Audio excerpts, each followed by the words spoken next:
Olá, meu nome é Tamiris Verri, eu fui orientada na minha pesquisa pela professora doutora Maria Elisete Kunkel, e eu sou da Unifesp de São José dos Campos, do campus ICT, que é o Instituto de Ciência e Tecnologia, e o tema da minha pesquisa foi uma análise qualitativa das máscaras faciais com filtros produzidas por manufatura aditiva, ou também conhecidas como impressão 3D. No início da pandemia, contextualizando um pouquinho, a gente pôde ter a noção de como as máscaras são importantes e como houve falta desse material no mercado, principalmente das N95 e das máscaras que possuíam material filtrante PFF2. Então, a nossa motivação é averiguar, num ramo da impressão 3D, a validade das máscaras impressas por manufatura aditiva. A máscara facial ela é um equipamento de proteção individual e ela atua como uma barreira física, né, interrompendo dispersões de partículas expelidas pela fala, pela tosse, pelo espirro, diminuindo a exposição ao risco de contágio de doenças virais ou, desse caso, da Covid-19. O objetivo dessa pesquisa foi produzir 10 modelos open source de máscaras faciais pelo processo FDM de manufatura aditiva. Open source são modelos abertos, são licenças gratuitas. E também analisar as máscaras em relação à estética, fabricação, montagem, acabamento, resistência, conforto e custo-benefício. A metodologia de pesquisa aplicada foi através do site Open Source Mask, que disponibilizava 25 máscaras, onde a gente escolheu 10, a partir do custo-benefício em relação ao gasto de material e tempo de impressão. Esse cálculo foi feito no software de fatiamento Simplify 3D, que também foi onde a gente usou para fatiar as peças e os modelos das máscaras depois. O método usado de impressão 3D foi o FDM, que é camada a camada. Nós usamos uma impressora que se chama GT Max 3D Core A3. O material utilizado foi o ABS e o acabamento foi simples, somente com um estilete e uma lixa para tirar realmente as rebarbas de impressão.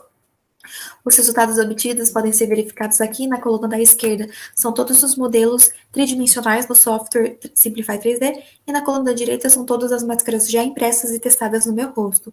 Em relação ao acabamento, 3 modelos apresentaram um ótimo acabamento interno e externo. Em relação à resistência, 3 modelos apresentaram melhor resistência mecânica, principalmente com uso prolongado.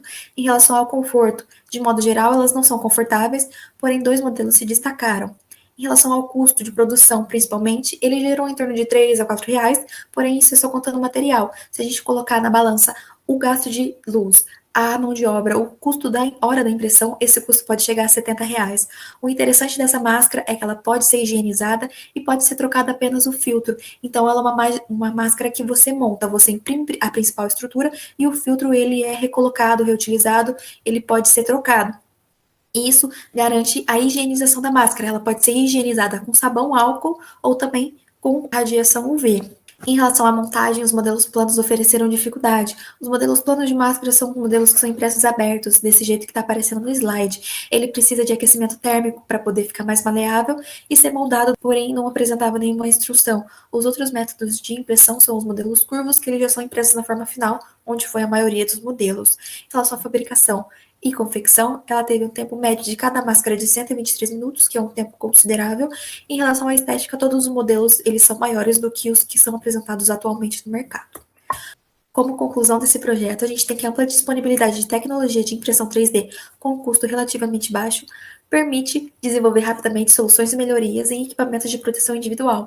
Porém, no caso específico da máscara, a gente tem um grande problema com relação à segurança, principalmente em relação ao uso difundido, porque não é possível garantir em um uso em massa a proteção do indivíduo.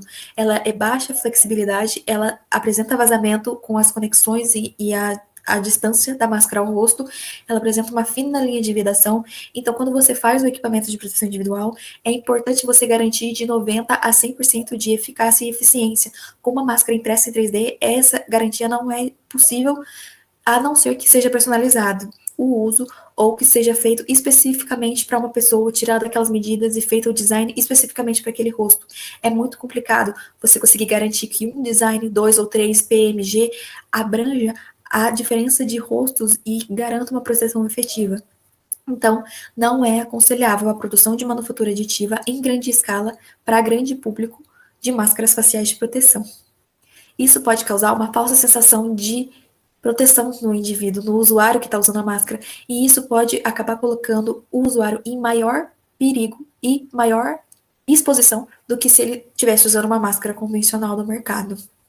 Queria aproveitar aqui para agradecer ao CNPq, que foi a instituição que financiou essa pesquisa, todas as pessoas que de alguma forma contribuíram, e principalmente para minha professora orientadora, a doutora Maria Elisete Kunkel. Obrigada.